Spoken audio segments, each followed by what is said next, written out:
Okay.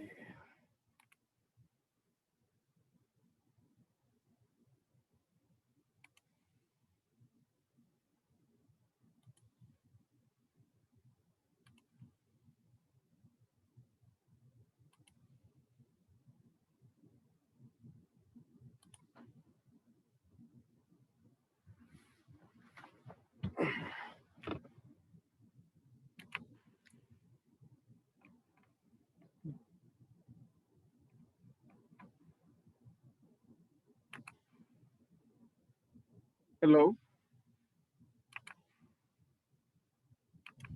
Hello. Yeah, how are you all doing? Good. How are you? Good. All right. I think I have two more people coming in.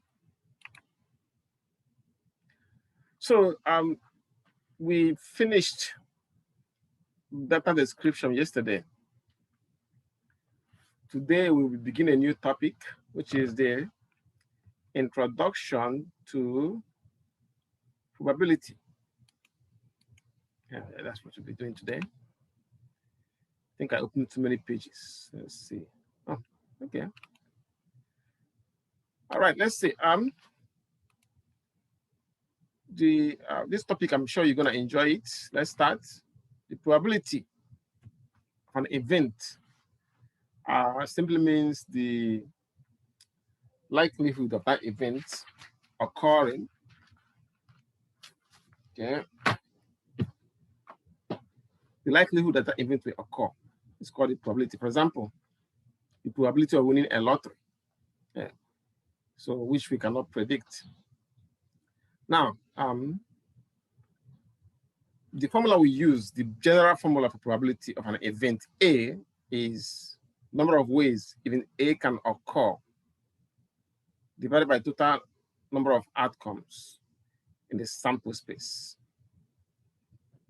So now, before we do any calculations, we need to examine some of the basic concepts in probability.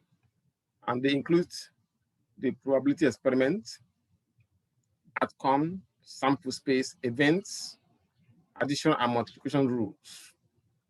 So we discuss this one by one. And the addition and multiplication rule, we discuss this one later on. Let us start with the probability experiment.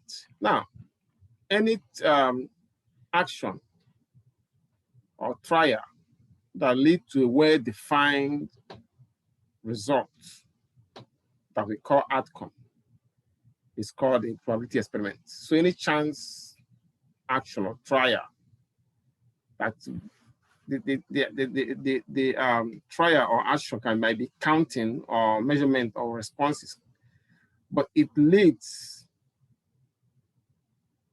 or it can be, let me put it this way, it can be buying a lottery ticket or picking a day of the week at random. So those are a good example of probability experiment. So the outcome, for example, we pick a day of the week at random. The outcome can be that you picked Monday, or that you picked Tuesday, or even Saturday, you know. So any chance process or action that lead to well-defined results, that we call outcome, is called the probability experiment. Now, the result of that experiment is called the outcome. Now, all the possible outcomes of a probability experiment we call the sample space.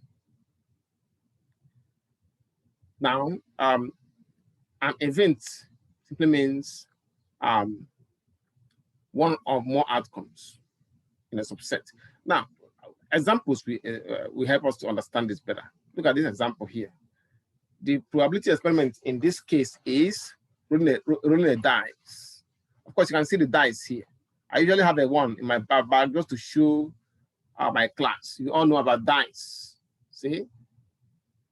So now we roll the dice. That is a probability experiment because the outcome can be a 6 showing up, or even 1 showing up. In our case, I use 3 as an example. So the outcome becomes 3. The experiment means is rolling a dice. Now the sample space is all the possible outcomes. For the dice, we have 6 of them. We have 1, we got 2, you got okay, 3, you got 4, you got 5, okay, you got 6. So 6 possible outcomes. That means you have 1, 2, 3, 4, 5, 6. So that becomes the sample space, all the possible outcomes. Then each of these outcomes, like for example, 1 or 2, is an event. So if you're looking for event that is even numbers, that means you have a 2, 4, 6, you can see right here. So usually when you understand these basics, you'll be able to figure out probability, know what is the probability experiment, know what is the outcome, a 3 showing up, for example, sample space, all the possibilities in a given for a given event. Now, for the days of the week, for example, all the possible outcomes are Monday, Tuesday, Wednesday, Thursday, Friday, Saturday, Sunday, which is 7. So the sample space for days of the week is 7. Okay. So for the days of the week, each day is an event. Okay. Now look at this. More examples here. This is the experiment. Roll a dice. The sample space means all the possible outcomes. 1, 2, 3, 4, 5, 6. You buy a lottery ticket. The sample space is either you win or you lose. I know that some lottery might say, okay, you pick 3 numbers, you win 5,000. You pick all the numbers, you win the jackpot. But the bottom line is this: you win or you lose. Then pick a day of the week at random. So this is the sample space: Monday, Tuesday, Wednesday, Thursday, Friday, and Saturday. Question before I continue? Any question? No, sir. No. Very good. Now, let's see how you can identify sample space. Look at this question. It says, a probability experiment consists of tossing a coin and then rolling a 6-sided dice. Describe the sample space. Now, you know that for the there are 2 possible outcomes. 1, for the coin, see the coin, it can be either a head or tail. And for the dice, we have 6 sides: 1, 2, 3, 4, 5, or 6. So usually we can show this the sample space here using a diagram that we call tree diagram. Tree diagram simply means a simple pictorial way of, or a diagrammatic way of showing the sample space. So now look at this. The coin, it can be head here or tail. See, we use H for head, see H. Now, each of these, because a coin is rolled, a tossed, and a dice is rolled. So for the head, we have head and 1 showing up, head and 2 showing up. So the head is showing up in the for the coin, and dice 1 showing up in the dice. Head is showing up in the coin, and 2 showing up in the dice. So we have H2. That means head for the coin, 2 for the dice. Or head for the coin, 3 for the dice. Head for the coin, 4 for the dice. So when you finish that side, you come to this side, you see that it is tail. This side is the tail. The other side of the coin, we call it tail. So tail for the coin and 1 for the dice. Tail for the coin and 2 for the dice.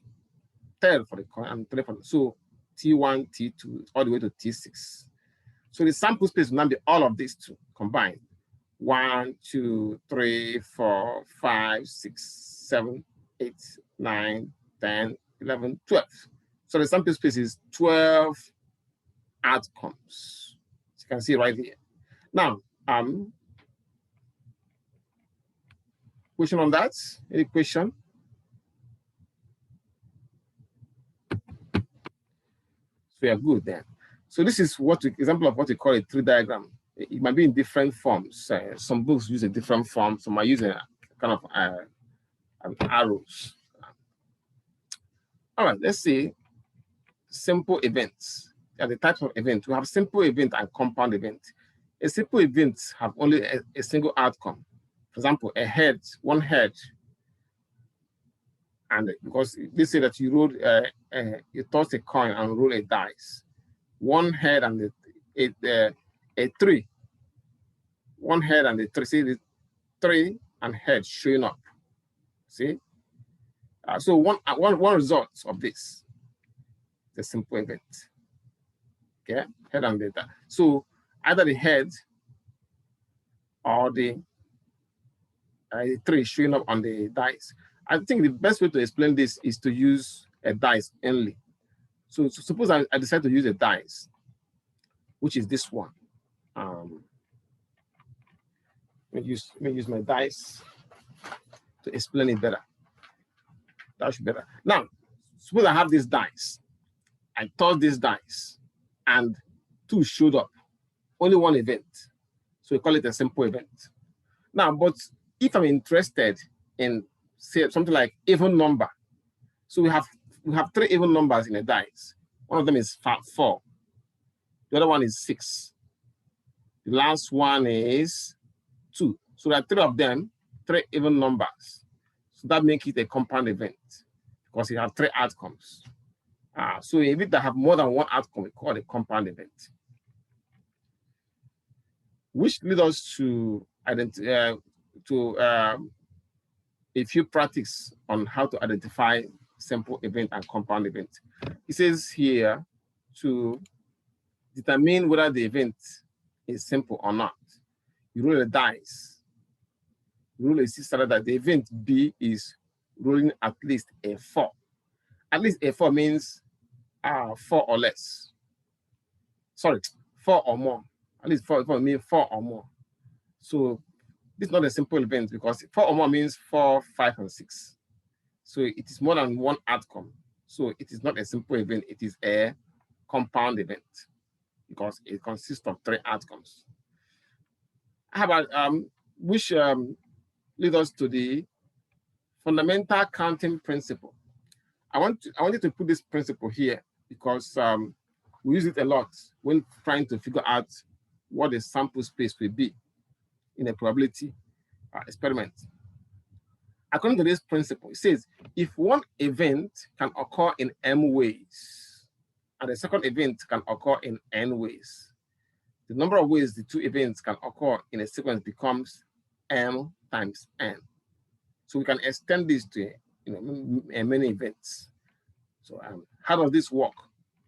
Look at this example. You are purchasing a new car. The possible manufacturers are car sizes. Sorry, the possible manufacturers, car sizes, and colors are listed. The manufacturers of the car, I mean. So for the manufacturer, we have Ford, GM, and Honda. For the size of the car, we have compact and mid-size. Excuse me. For the color, we have white, red, black, blue, and green. How many different ways can you select one manufacturer, one car size, and one color? So I say use a tree diagram to check your results. So to do this with a tree diagram, the first thing we look at is the number of manufacturers. We have Ford, GM, and Honda. So we have it in this way: Ford, GM, and Honda. Now, for each of them, the manufacturer there are 3 of them, 3, because it says Ford, GM, and Honda. So there are 3 manufacturers, 3.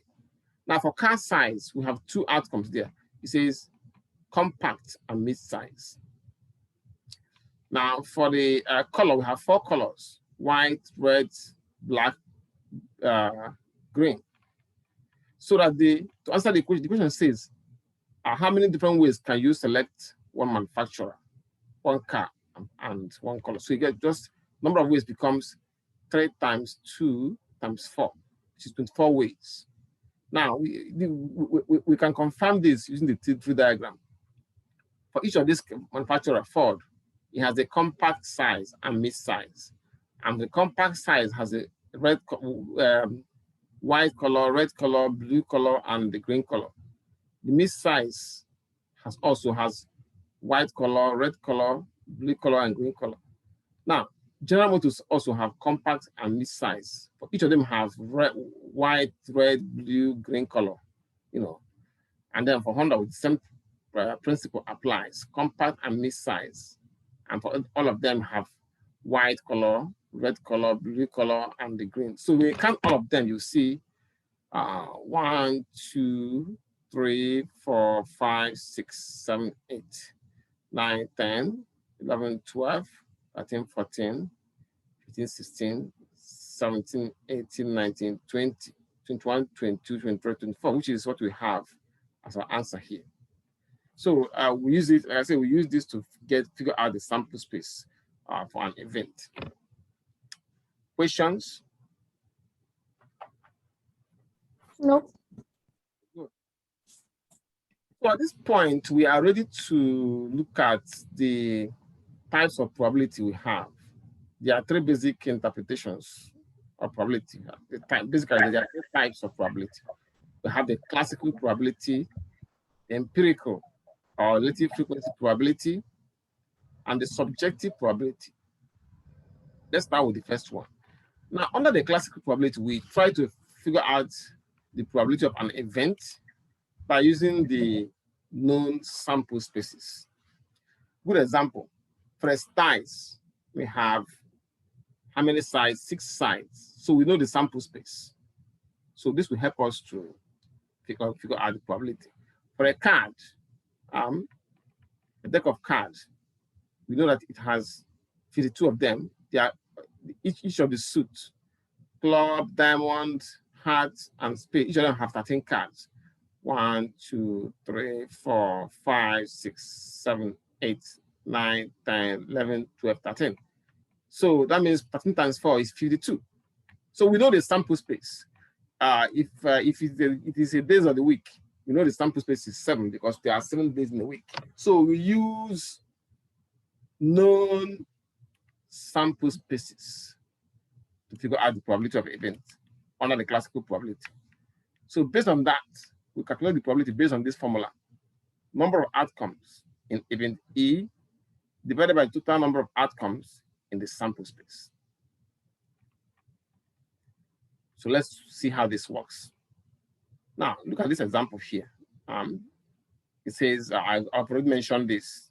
So for a deck of cards, you have 52 of them. So the probability of occurrence of each card will be P of each card is 1 out of 52 cards, which is, you plug it in the formula 1 over 52, 1 divided by 52. What is my calculator?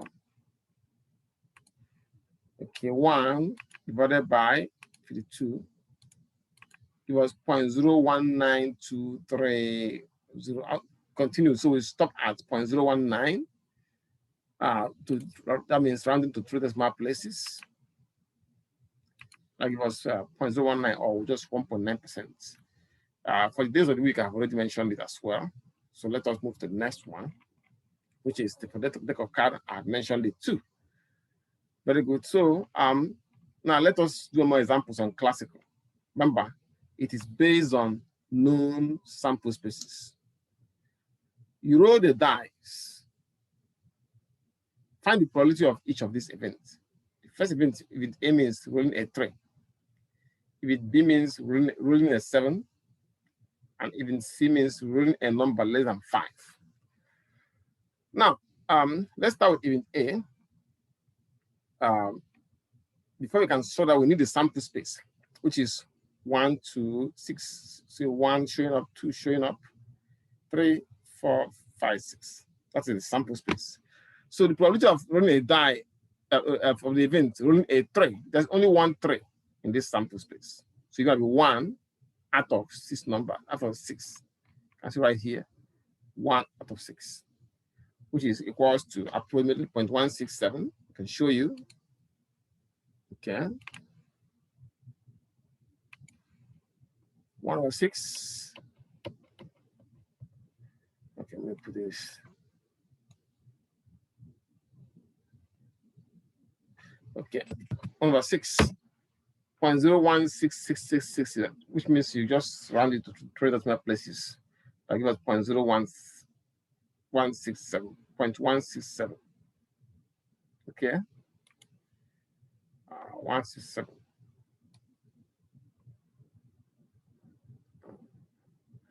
Okay, any question on this?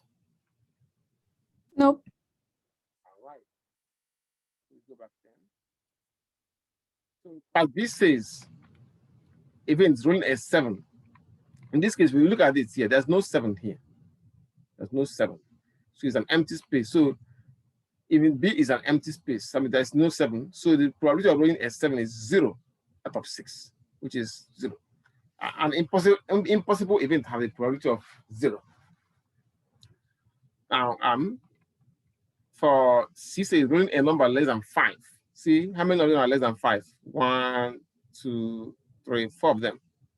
So there'll be 4 out of 6. So 4 out of 6, you're gonna have 4 out of 6. Okay, 4 out of 6. You have 0.6666. That means 0.667. 0.667. Okay, here. So that's classical probability because we know the sample space, so we can use it to easily calculate the probability of an event. The second type of probability is the empirical or the relative frequency probability. Now, based on this, we don't know the sample. We may not know the sample space, but whether we know it or not, we have to calculate it by ourselves. That is why we call it empirical or relative frequency probability. Now, under this approach, we use this formula for finding the probability of an event, frequency of event A over total frequency. That will give us the answer for the frequency of the event. So let's see if this works. So, a company is conducting a telephone survey of selected individuals to get their overall impression the past decade. So far, 1,500 first people have been surveyed. What is the probability that the next person surveyed has a positive overall impression of 2000 of the year 2000s? So this survey, this is the result of the survey. Positive response is 406. Negative, and then neither is 216. Don't know. So if you add all this, okay. Now we're looking for the probability that the event that the next person surveyed has a positive overall impression. See, this is the positive impression right here. See? So you gotta be this out of the total. As you can see from here, 406 over 1504. Write it down and calculate. You can see. So again, the probability for a positive event, what is the probability that the next person surveyed has a positive overall impression? So positive is gonna be 406 out of the total of 1504. So 406 over 1504, you can plug this in the calculator and get the answer. So you have 406. Okay, 406. Let me see. 406 divided by 1504. 0.269. Okay. 0.269. So you can see it from here. 269. Now, 269, when you round it up, I'll show you something. 269, when you round this up, you want to stop at 3 decimal places. 2 decimal places. So when you round this one here up to this, it becomes 10. which you put the number here on the left side on the 6 to form 7. Basically, what I'm trying to say here is that it was rounded to 3 decimal places to get 2.270. Otherwise, it's the same thing. It's just that it's finding the positive part of it is the first one. Yeah. So this thing you can call it to also 27%. 0.27 is the same as 27%. So the probability of that the next person in the survey has a positive overall impression will be 0.270 or 27%. Questions on this? Any query on the class? Then your next homework will be based on this probability. So if you don't understand anything, please ask as we proceed. This leads us to the law of large numbers. According to this law, when an experiment is repeated over and over, the empirical probability of the event approaches a theoretical actual probability of the event. I'll give you an example. The one I use here is a coin. You know that for a coin, there are 2 outcomes, head or tail. So the probability of head showing up when it toss a coin is 1 out of 2 chances. Now, if you toss the coin maybe 2 or 3 times, or even 10 times, you might discover that sometimes head appears 8 times, tail appears only 2 times, or it can be the reverse. But when you throw the coin over a large number of times, let's say 500 times, and record the result, you will see that on average, it will be one out of 2 chances for each of the head and tail. Now, some people might like to use this. This is basically a law of numbers working. I'm sure you must have seen let's say that this week or next week that they say that the jackpot for Powerball might be $700 million. When you go to the gas station when that kind of announcement is made, you see people buying lottery. So we buy 300 tickets, 500 tickets. They are trying to make the law of large number work for them. Sometimes it works, but most times it doesn't work for lottery. Why? Because the sample space is so large. For example, Mega Million, the sample space might be as large as 1 million numbers, which is why you see them buy all those lottery. But at the end of the day, sometimes it might go up to 4 weeks, nobody wins it, the jackpot. You know. Anyway, I think you get the point about how the large number work, the law of large numbers work. When you do so many of something, you approach the theoretical average.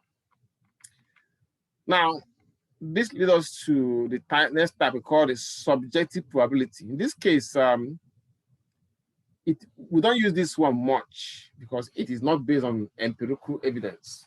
It is based on mainly intuition, educated guess, or estimate. For example, doctors might say that this guy had been smoking for like say 30 years, so he has 60% chance of getting a cancer.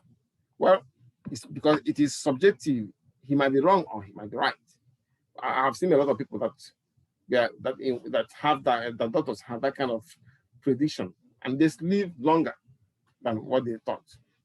Or a doctor might even feel that the one I have here, a doctor may feel that the patient has 90% chance of full recovery. This is based on his or her experience with such patients, similar patients. Sometimes they are right, but most times they are wrong. So, but then we call it subjective probability for the simple reason that it is based on educated guess and estimates.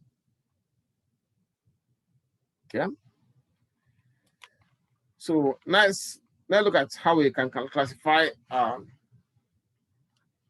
How we can identify the type of probability used for different events here.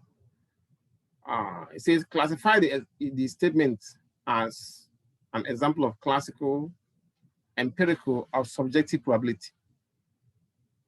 In this case, the probability was that you will get a flu is 0.1, which is 10%. Well, maybe this is the flu season, and somebody make this prediction, 10%. 0.1 is the same as 10%. Now, that means that is a very slim probability. That means you might not even get it. But this is based on guess. maybe you didn't have get flu for the past 5 years, and somebody who has observed you might make this kind of subjective statement. So we call it subjective probability because it's just an educated guess. How about this one? We say here, classify the statement as an example of classical, empirical, or object subjectives. Say the probability that a voter choosing at random will vote at the 5 years old is 0.3. So the probability that a voter has chosen. So this might be based on a survey, which is measured, calculated, or estimated using empirical method. So this why this kind of statement can be, this kind of probability is empirical, because it's probably based on a survey. Somebody can say this based on a survey, survey results. How about this one? The probability that of winning a $1,000 ticket raffle with one ticket is 1 out of 1,000. So suppose you bought one ticket for a raffle. Let's say that there's a 1,000 ticket in it. So your chance of winning will be 1 out of 1,000. This is classical because you already know the sample space, which is 1,000 tickets. Now, by now, I'm sure that you'll be asking, why is he using lottery a lot?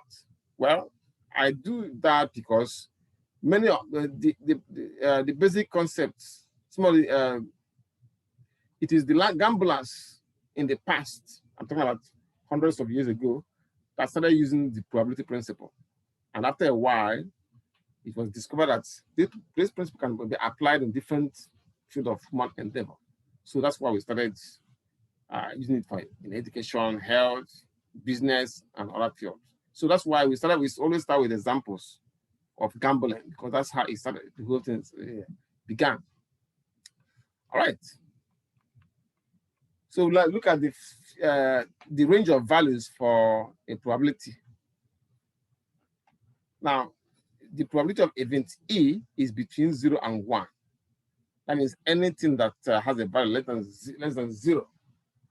Let's say a negative answer is not a probability. It's wrong. It's incorrect.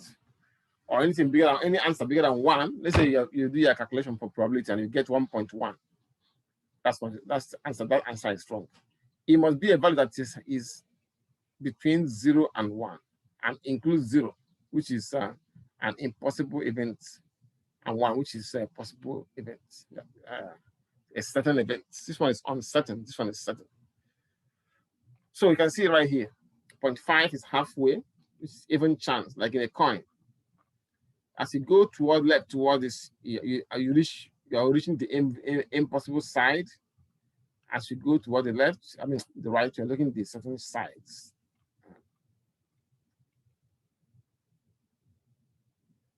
Okay. All right. Now we can look at another type of event, complementary event. Now, the set of all outcomes in a sample space that are not included in event E is called a complement of event E. And I'll give you an example. Complement, the simplest way of explaining it is that it is the opposite. For example, suppose there are two events for me. Event A means standing up. Event B means sitting down. The complement of standing up is sitting down. The complement of sitting down is standing up. So the complement is just the opposite. I'll give you an example here. You have rolling a dice and getting a 4. The opposite is getting any number that is not 4. Just like 1, 2, 3, 5, 6. Selecting a letter of the alphabet and getting a vowel. These are the vowels in English: A, E, I, O, U. The complement is selecting a letter that does not include A, E, I, O, U's. The letters include B, C, D, as we call it, the consonants. So the opposite. Selecting a day of the week and getting a weekday. Weekday means Monday, Tuesday, Wednesday, Thursday, Friday. So the opposite is getting Saturday and Sunday. So that will give you an idea of what the complement is about. When it comes to complement, there are 3 basic formulas we use. Probability of E plus the probability of E complement equals 1.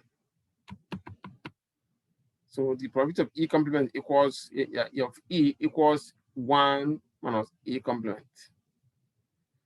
The probability of E complement is 1 minus probability of E.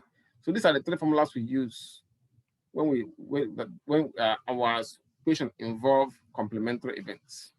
Let's see how this can work. You said you surveyed a sample of 1,000 employees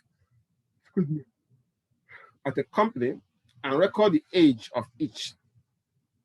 Find the probability of randomly choosing an employee who is not 25 to 34 years.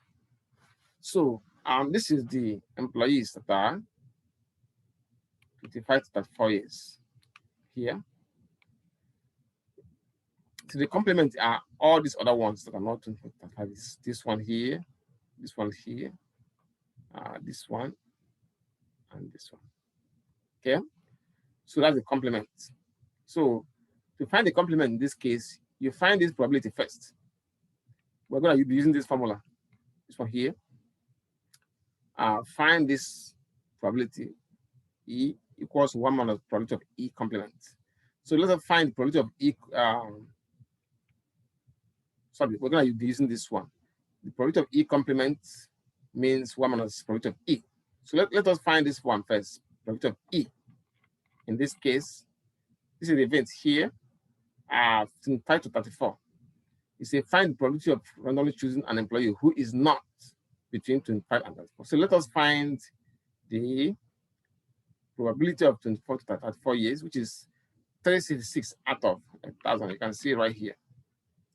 366 out of 1,000, which is going to be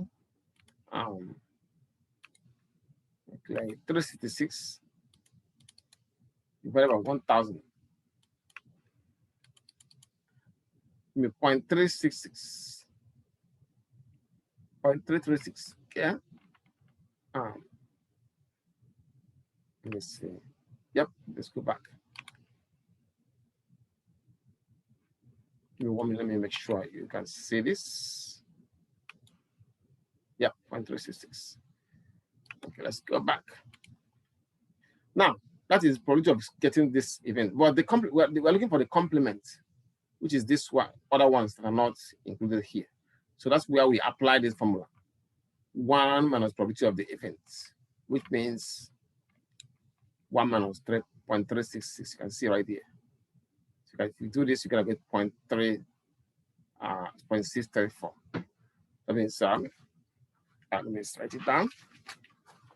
You have 1 minus 366. Excuse me, how did you get the 0.3?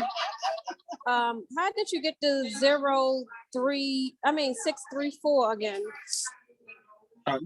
Give me a minute. Okay. Now, how do I get what again, ma'am? 364? 634? Hello? Yes. How did you get the 0.634? Did you divide that? Yes, divide this. I'm going to show you now. Do you understand how we get the 366? Do you understand this one?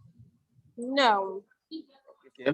Now, we're looking for the probability of the complement of, say, of 25 to 34.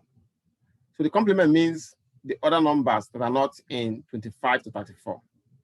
And they include 54, 233, 180, 125, and 142. So it's gonna be 54, 233, 180, 125, and 42. So when you add all of them, you're gonna get this equals, I got 54 plus 233 plus 180 plus 125, okay, plus for the 2. Okay. That will give you the complement of, we have 634. You can see right there. Oh, excuse me. 634. I see 634 right here. You can see it from that place. 634. So when you divide it, you get 0.634. That's one way of doing it. The other way of doing it is to get this one first. For the age 25 to 34, and that gives you 366 out of 1,000. So, which is there? 366 divided by 1,000, that gives you 0.366. Now, this is the probability for the age group. Now, you are looking for the complement. Complement will be 1 minus that, which is 1 minus 366 over 1,000. So we have, excuse me, my mistake. Okay. You can see this. So to get 634, you do 1 minus 366 over 1,000, or you can just add the numbers that are not included in this group, which is this, this, this, this, and that. That will give you 634. Then when you divide it by 1,000, you get 0.634. Does that answer your question? Yep. Where did the 1 come from? Where did the 1? Why do you have to subtract 1 from the Why do you have to subtract the answer from 1? Because you're looking for the opposite, the complement, and it is part of the formula. If you look at the formula right here, you can see the 1 right here. Okay. 1 minus. So All 1 right. is a part of the formula, and you are using it because you are looking for the opposite. So you have to subtract for your answer. Any other question? How do you know when you need the opposite? When it says use the complement rule? Yeah, because it says here, look at here, it says find the probability of randomly choosing an employee who is not between 25 and 34. So that means 25 and 34 is the actual value you're looking for, but it says who is not. I mean the opposite. That's why you know you're going to use the complement. Okay. All right. Now, let's try another example. It says, go ahead. I want to ask you, how can we tell if a question, because this question resembles empirical question. It is empirical, it is. Yeah, but you said complement, we should use the complement. So how can you tell if it's empirical question, if it's the empirical rule we're going to use or the complement rule? Well, whether whether the question is empirical or classical or subjective, the complement rule can be used for all of them. So the complement rule is used when you are looking for the opposite event, which can be whether it is empirical or classical or subjective. So long as you're looking for the opposite event, you're going to use the complement. Okay, thank you. Now, another one is the probability a probability experiment consists of tossing a coin and spinning this spinner shown. This is the spinner that is shown here. The spinner has numbers 1, 2, 1, 5, 4, 6. I think it's excuse me. It's 1, 2, 3, 4, then 5, 6, 7, 8. So you have 8 sections. It says the spinner is equally likely to land on each number. Use the tree diagram to find the probability of tossing a tail and spinning an odd number. See? A tail and an odd number. Now, if you look at this spinner, we already know that it has 8 sections, so it is classical. We know the sample space that is 8. It's 8 already. Now, so this experiment consists of a coin. Doesn't a coin? A coin has 2 sides. We know that, so it's also classical. So let us use a tree diagram to get all the possible outcomes. Once we get that, we can then be able to calculate the probability of a tail and an odd number. So for the coin, we have 2 sides, head or tail.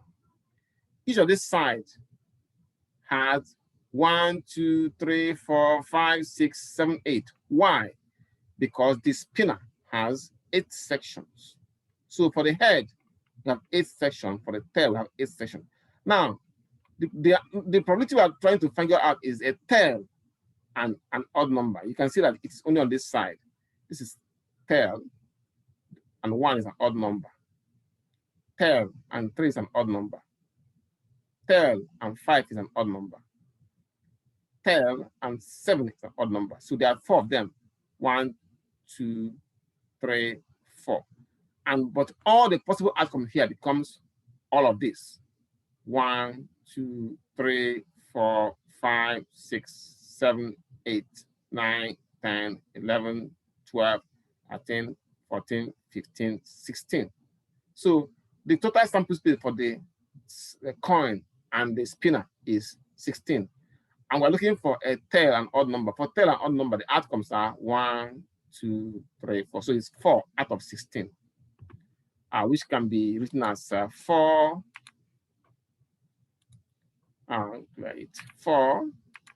out of 16.25. We can call it. How do we, I'm sorry, how do we know we have 4 outcomes? Because it says here, look at, it says a tail and an odd number. This is tail here, right? Oh, and there's 4 odd numbers. That's why. 4 odd numbers. I got you. Thank you so much. Welcome. So so that's get it. So the answer becomes 0.25, or if you like, you can leave it as a fraction, because the answer to probability equation can be left as a fraction, or a percent, or a decimal. Now, something like let's say the DNA test. They say 0.99%. That's a 0.999 chance that this baby is yours. This is an example of probability, 99.9%. You know, so percentages are actually probabilities. Answer. Now, look at another example. Your college identification number. Now, in this example, if you remember the counting rule that I described for you before, let me see if you still remember it. It is right here. The fundamental counting rule that I explained, and I said that we'll be using it for some question. Yeah, right here. See, it is actually here. So if one event can occur in m ways, and the second event can occur in n ways, the number of ways that the 2 events can occur is m times m, which can be extended to various events, number of events. Okay. So now in this example, when I explained that rule, I also mentioned that we'll be using it to calculate the probability of an event.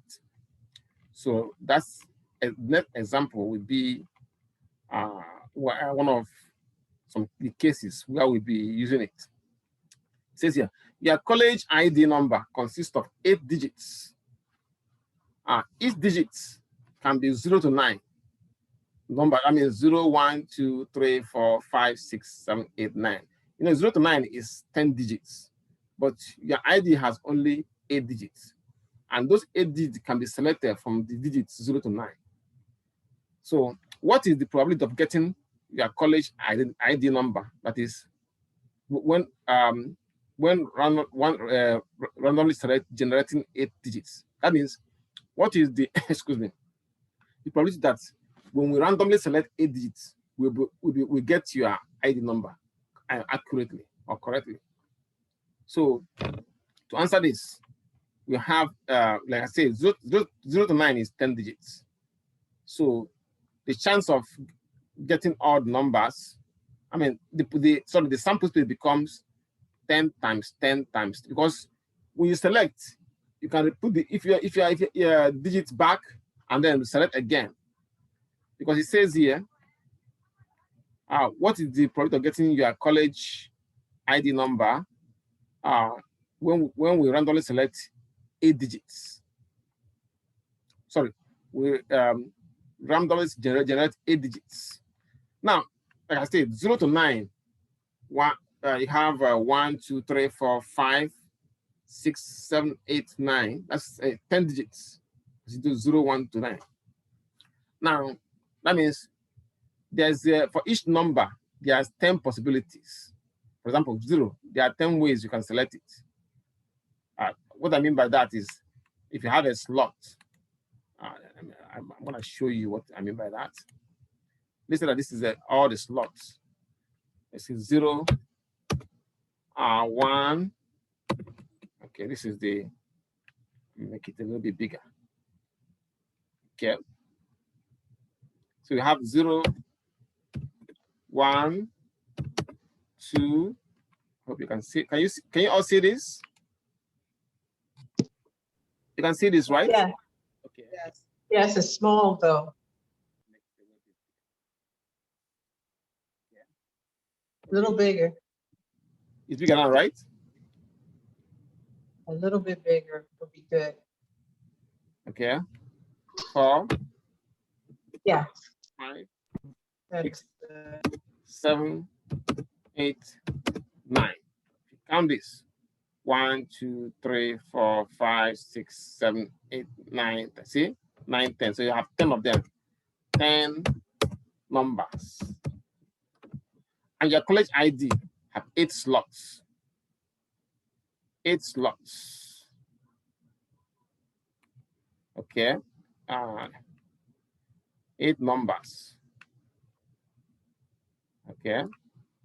I'm trying to make it smaller than the. Okay, let me see. I'm gonna use some scales here. Okay. I'm trying to make it smaller. Okay, let me see.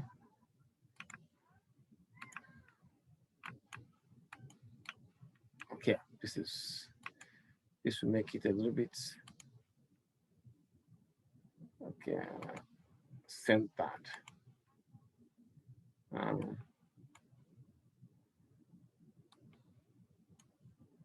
Anyway, let me do it this way. Let me try a different approach. Okay, let's say that this is a collect ID 1. So we can put any of these numbers here in any of these slots. 2, 3, excuse me, 3, 4, 5, 6, 7, 8. So now any of these numbers can be put in any of this. We can put 0 here, here, or here. See? We can put 1 in any of these slots. That's what I'm trying to explain. Let me see. Now, going back to our handout. So each of them have because there are 10 numbers, and there are 10 numbers to be used in 8 slots. So that means all the possibility for this number is gonna be 10 times 10 times 10 times 10, all the way to 10 numbers. So 10 to the power 8, actually, sorry, to 8 numbers, I mean, 10 to the power 8. Because you have 10 numbers to be used in 8 slots. So 1, 2, 3, 4, 5, 6, 7, 8. So each of these numbers can be used in any of these slots. 1, 2, 3, 4, 5, 6, 7, 8. So you can use 1 here, or you can use 1 at the end or at the middle. So there are 10 numbers to be used in 8 slots. So the total possibility now becomes that's the sample space will be 10 times 10 all the way to 8 numbers. So that will give us 100 million possible ID numbers that can be gotten from that. So, but your ID number is only 1. So the probability of getting your ID number will be 1 out of 100 million, which is very, very, very slim number. Gonna be 1 out of 100 million. A lot of just very minute, very almost impossible divided by 100 million. Okay. Now you can ask yourself now, how do hackers? You know, there are some people that will call hackers. Is there anybody here who doesn't know the meaning of a hacker? I don't.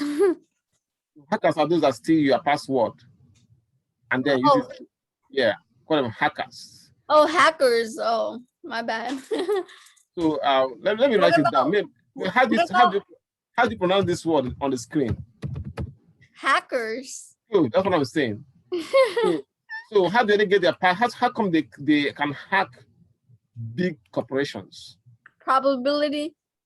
Yeah. If it's so difficult to get your number or your password, how come they can be able to hack big corporation? Like there was a time they're a big company, like big hospitals were hacked. And because of that, their computer froze. They cannot do some procedures, like surgery, because the hackers went into their computer. How come they're able to do that if it is so difficult to get this ID or password of somebody? Why? Because sometimes it might be an employee who was careless with the password, and somebody might see it and toss it in, maybe he wrote it on the paper, and somebody tossed the whole thing in the trash can and dispose it. So a hacker is not maybe a fool. They know that. I'm sorry, they're not my magicians. So all this can happen. That's why we have training So how to protect their password. You know what I mean? Yeah. Well, Yeah, I got you, but they're really good at what they're doing. That's why they can hack people, right? But then, if you make your password, let's say your password is your ID number, for example, how can they get it if they don't? If you can see from the screen the possibility of getting it correctly. 1 out of 100 million. but certain numbers, I'm sorry, Professor, certain numbers represent certain things, like your social security number. Those numbers represent where you were born and things of that sort. So based on those numbers, they automatically will put certain numbers in. And like somebody that's born in Maryland most likely begins with 218 or 212 or 213 or something along those lines, where somebody that's born in California might begin with 159, or I'm just making that up because I really don't know what the social security numbers are in California. But I'm saying that there's probability in it, but there's also they're not guessing. They know that certain Right. numbers. Logic, right? Sometimes they most of the time they guess, but the guess doesn't work for them all the time. Yeah. Well, that's All the time. So sometimes something that you don't even consider that is that might even expose you to them getting their number correct. Yeah. Anyway, they use many methods, but statistically, it's very, very difficult to guess it correctly. So a combination of 10 factors, like you said, Actually, talking now. we can use it there. Anyway. Is it here? Candy. Can you please mute yourself? Now let us round up with what we call the conditional probability. The conditional probability is the probability of an event occurring, given that another event have already occurred. For example, getting a scholarship. Let's say that you have A is getting a scholarship, is that you have a high GPA of 4 points. Now, the probability of getting the scholarship, given that your GPA is 4 points. See the condition, and the GPA is 4 points. That's the condition. That's why you call it conditional probability. Many things in life are actually conditional. If you agree with me, getting a good job, first of all, you have the skill. See the condition that you have the skill and the education, then that make you to get that good job. Even the something that you call love is also conditional. Am I right or wrong? Nobody wants to say anything this time. Right. So I rest my case. Yeah. So in statistics, we recognize that, and we use this formula for finding it. The probability of B, you see this sign here, this slash here, it means giving that. See, it means giving this line here. So probability of B given A is probability of A and B divided by probability of A. Or you can use number of points in A and B divided by the number of points in A. I will show you how this works. Look at this example for a card. You say 2 cards are selected in a sequence from a standard deck. So find the probability that the second card is a queen, given that the first card is a king. Now, before you make the selection for a card, you know there are 52 cards. Let me see if I can show you the card. Was it here? I think it's gonna be somewhere here. It's gonna be somewhere here. Oh, not here. Then it should be, no, I think I closed it. Okay, anyway. You know that a deck of cards is 52, out of which 4 of them is, see, there are 52 of them, and 4 of them is king. 1, 2, 3, 4. And queen is 4. 1, 2, 3, 4. Okay. So based on this, what we know about this, we can now calculate the conditional probability that the second card is a queen, given that the first card is already a king. So before you make the selection for the first card, there are 4 kings out of 52 cards, right? So now you select it and you do not put it back. Then that means there are now 51 cards left. So the probability that the second card is a queen, given that the first card is a king, is because even though you selected the first card, before you made the selection is 4 kings out of 52 cards. But now the second card, now there are 4 queens left, but now only 51 card is left, which is 4 by 51. So 4 divided by 51, 4, okay, 4 divided by 51 give us 0.078 or 7.8%, 0.078. So that the first card is a second card is a queen, give that the first card. So because they say that the second card is a queen, that's why we choose the 4 queens, given that the first card is a king. Now, because now when we choose it, we didn't replace it. Now 51 card is left. Huh? I'm a little confused. Could you go back a little bit and then re-explain? Yeah. It says find the probability that the second card is a queen, given that the first card is a king, right? Right. We have 4 kings, right? Right. 4 out of 52 cards. So now that's the first card. That's the first card. Now the second card, because 2 cards are selected. Remember, you select one before you select the second one. Right. Now, the second selection is a queen, given that the first one is a king.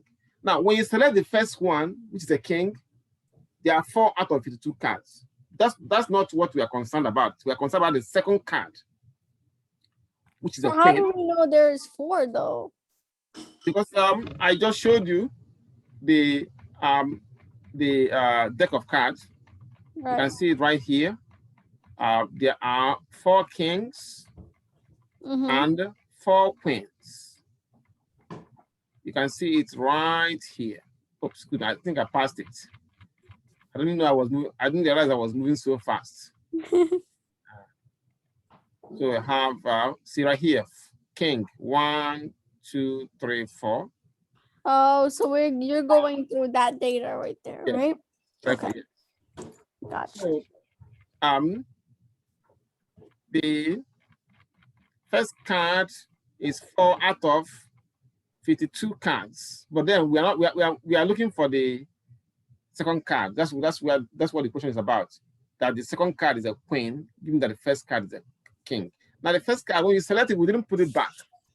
So now a total of 51 cards is left. Because our interest is a queen, that means we pick the queen.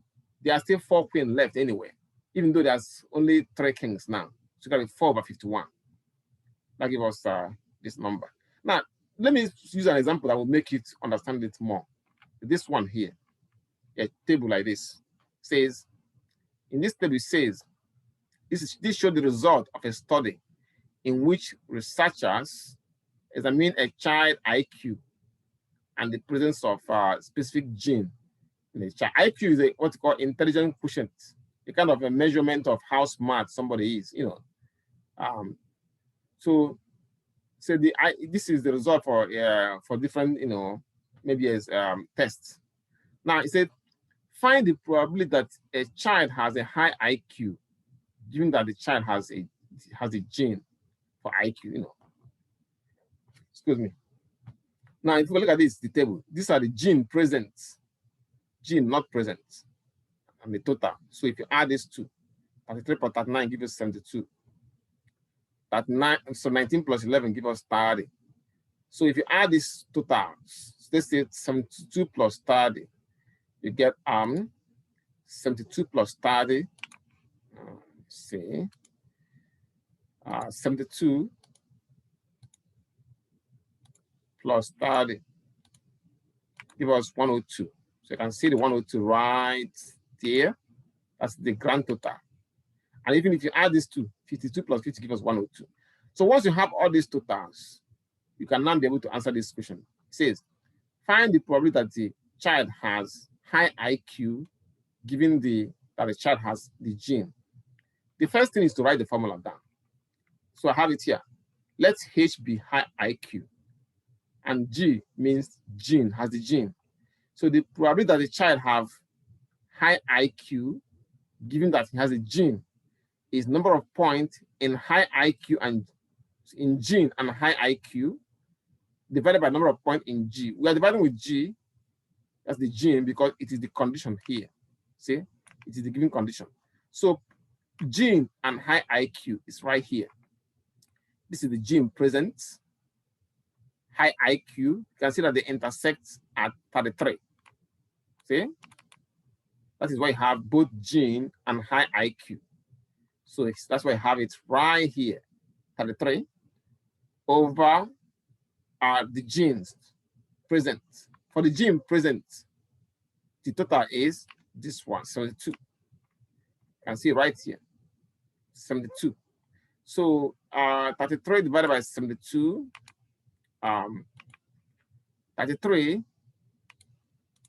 divided by 72, that's the conditional probability, is 0.458. If you round it, 0.458 rounded, which is 0.458 or 45.8%.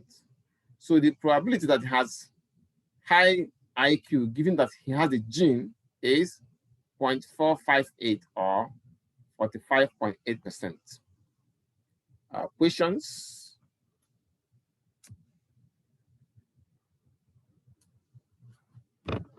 So what does the P represent? The probability, right? Yeah, probability, yes. And then the N represents the number of values for gene and high IQ, and number of values for gene. So number of values for this gene and high IQ is right here. Gene present, high IQ is right here.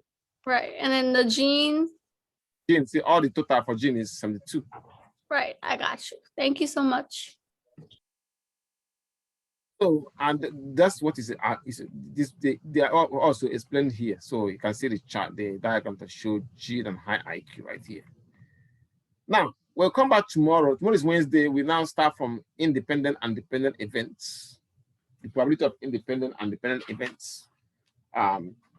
Any question before we close out? So remember yesterday you talked about how Excel we can still submit it. Do you know the last day we can still resubmit the Excel? What are you talking about? Remember yesterday you taught us how to do the frequency? Yeah, still assignment. So that's what I'm asking. Is it the first or the second one? The first one, yes. The first one, you know how you said you can still resubmit it? Do you know how what's the due date to resubmit the first Excel? You have to submit. It have to be submitted this week. Okay. This weekend, yeah. So if it doesn't allow you to submit it, because then let me know. I think it will allow you. Okay. I can tell you what. I'll try tonight. If not, I'm gonna email you, okay? The 18th. 18th, yes. Great, thank you so much. So I see you guys. If you're doing other questions, let me check your attendance. Then I'll see you tomorrow. So it's 7:13, 21. All right, I can see Donson. So Donson, you can leave. Yeah. Professor Ozzy, I have a question. Go ahead. Where are you from? Where I'm from? Yeah. I can't tell you. Why not? Okay, I'm from Nigeria. Why? Why do you ask? I was just asking. I just wanted to know. Yeah, I can guess where you're from, though. Where am I from? Two answers. One of them have to be right. Don't tell me I'm wrong, okay? Okay. India, right? Close. You're close. You're very close. Oh, Nepal. Yeah, good job. Okay. How do you know? I told you. That's my secret. I can't tell you my secret. Okay. Ah, that's so cool. Is it the last name? I can't tell you. Oh, thank you so much. Thank you so You're much. welcome. So I have your name now, Bista. So I'll see you tomorrow. See you tomorrow. Have a great day. You too. Have a good weekend, everyone. You too. Don't go if I haven't called your name. Yeah, Dolly. I have Dolly here. What's Dolly? Dolly. I'm here. I got you, Dolly. Vanessa. I got Vanessa. Thank you. I see you tomorrow. I'm here. Then Taylor. Kyle, I got you. Miss Ford, I have your name. Debbie. I got Debbie. Who else? Takia. Dockets. Yep, got it. All right. So, at Tiffany Work, I got you. Kent, got Kent too. I think I got everybody now. So I see you guys tomorrow. Have a good one. You didn't call Walker. Oh, but Welcome. that's a quick drive. All right. Did you call Walker? Yeah, I did. I called Walker. Yes, I did. All right, bye. Hello, sir. Hello. Yes, ma'am. Yes, I want to ask you, the test we have, what is the area of concentration? The test is it started from everything we did so far, from the first day of class, school. from the first day of class to yesterday. Oh, okay. Probability. You see how she said No, that? there's no probability on it. Okay, I just want to know. All right, thank you. Welcome. All right, you guys have a nice evening. Professor, did you get me? Rita. Rita. Yes, I did. Okay, and I wanted to let you know I had an emergency, so I'm in Virginia, in Richmond. Oh, take it easy, yeah? Yeah, I'm gonna send you an email. All right, all right. Okay, thank you. You're welcome. Okay.